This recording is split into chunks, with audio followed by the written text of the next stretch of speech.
You guys, dumagdag pa ito guys. Hindi na siya mag-function. Tapos ito, punong-puno ng meat. Welcome. Alain mo to guys. Ita-transfer namin sa ibang freezer. Hahanap kami ng freezer na pwedeng paglagyan nito. Kasi nga, naglambot yung karne. Ay naku talaga.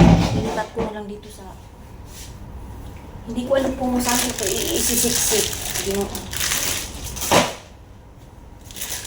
Ano daw ito sabi ng katulong. Ganito daw. Sinusumpong daw ito na freezer. Kalain mo kung kailan siya puno. Kung kailan may bisita kagabi. Kung kailan buong baba. Ay, Diyos ko po. Marimara. Dumagdag pa talaga siya. Sumingit pa talaga. Grabe. Lahat na. Lilipat namin to sa ibang freezer. Tapos, look. Iiyak na ba ako nito, guys? Sa daming laman na yan.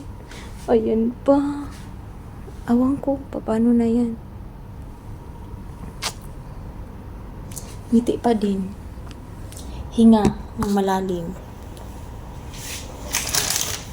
Ayan din ang tawag.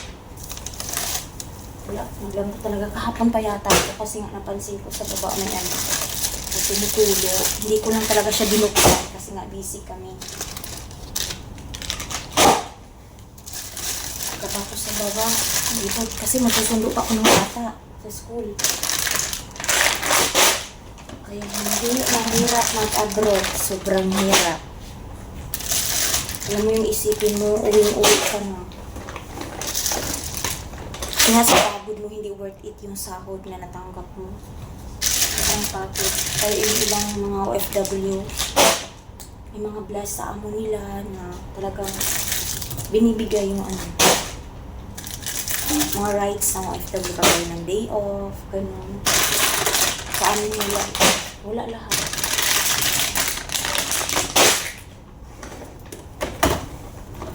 May pa ka, 1, 2, 3, 4, 5, 6. May 6 pa ako. Tantahin ko lang na malipat ko siya dun sa kabila. Na yung oras ng sundo ng bata. Kasi yung bata sinusundo pa hanggang sa school.